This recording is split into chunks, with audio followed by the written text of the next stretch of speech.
Hi, I'm Eric Wolf, and this is Poetry and Marketing, where I read you the marketing poems that I write in my spare time, and then we talk about it. My poem today is a haiku that I wrote this morning, and it says, "Marketing planning needs more than authority. It needs a leader." So let me tell you what I mean when I say that. I was having a conversation recently with a really amazing business consultant, super smart, and super plugged in, and she asked me, well, why is it that marketing is so often problematic at small and mid-sized businesses? And I said, well, there's actually a really good reason for it, and there's a reason that it's such an epidemic. And it's because at those companies, and I'm talking about companies that are probably not more than 30 million in revenue on the high end. Generally speaking, these companies have one of two people at an executive level that are in charge of marketing. It's either going to be the CEO, or the person who founded the business, or it's going to be the VP of Sales and Marketing.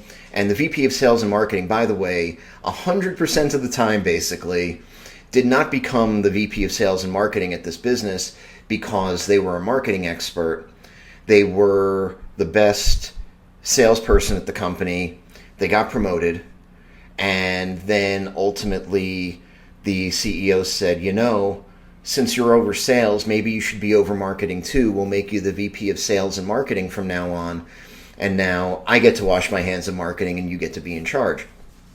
And so that's how that happens. And then on the other side of the equation, the person at that company, the first true marketing employee at most any small or mid-sized business, is going to be a marketing manager.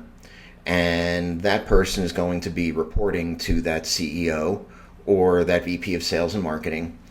And what the marketing manager looks like, typically late 20s. They may or may not have gone to school for marketing or received any formal marketing training. They may or may not have relevant experience in marketing, but they've got the job.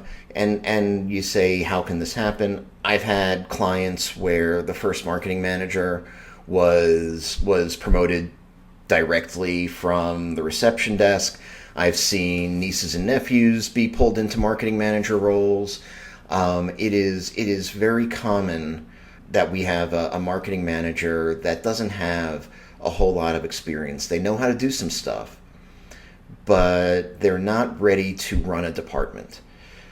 But unbeknownst to them, that's exactly what that CEO or that VP of Sales and Marketing kind of wants but isn't saying. They're thinking that now I've got this marketing manager and I've got somebody who's going to be thinking about marketing all the time. And they're going to be doing all of the execution and they're going to be taking control of that. We've got an agency. They're going to manage the agency. I won't have to. We don't have a marketing strategy. No worries. They can do it. And the reality is that with this person that may or may not have had any marketing training, may or may not have marketing experience, to say that they're going to come in and as somebody that is young and going to take over all of marketing, all of the strategy, man, that's a formula for failure. And it's not even that person's fault. It's just that they don't know how to do it. Nobody's taught them. Nobody's mentoring them. And so at the end of the day, what we really have is a leadership gap. And so the consultant I was talking to, she says, well, okay, I hear what you're saying about the people involved and the inexperienced marketing manager and all of that. But how does this equate to a leadership gap?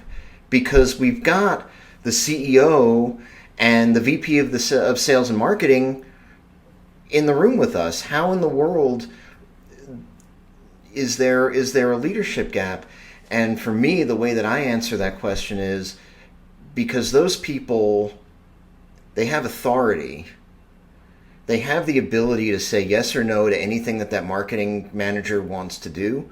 They have the authority to dictate exactly what that marketing manager is going to do. But what they don't have is, for all of that authority, What they don't have is the ability to actually lead that person, to show them how are we going to connect the business goals and our vision as executives with work that you're actually going to do in marketing and as a marketer. How are we going to connect those goals with things that then you can measure from our marketing efforts so that we can ensure that we've got ROI and that we're appropriately tracking our success.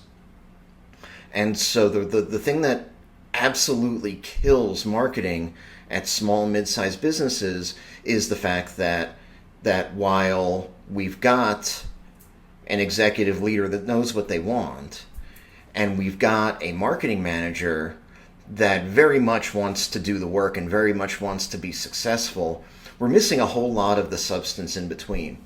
And by the way, I don't tell people that you were wrong to hire that marketing manager. I totally understand how that happens. I know that you're not ready to hire a VP of marketing right off the bat after never having a marketing employee in the entire history of the company. So all of that checks out and all of that's totally okay. Where we miss the mark is in saying that if we're going to hire this person, we've got to make sure that they're empowered to do the job correctly, that they have all of the tools and things that they need at their disposal to be successful. We've got to make sure that that person knows how to translate our goals and our ideas into marketing that's going to help us achieve that. And so it takes mentorship, it takes training, it takes professional development. And so acknowledge off the bat that the person that you hired and the person that you want might be two different people, but make sure that you're putting a plan in place if you hire that person to say, hey, this is who you are now, but a year from now, what we really need is for you to be this person, and we're going to give you what you need to get there. For more of my marketing poetry, visit poetryandmarketing.com or follow us on Spotify, Apple Podcasts, YouTube, Amazon, wherever you get your podcasts. All of those are good places. And thanks for listening. I'll talk to you next time.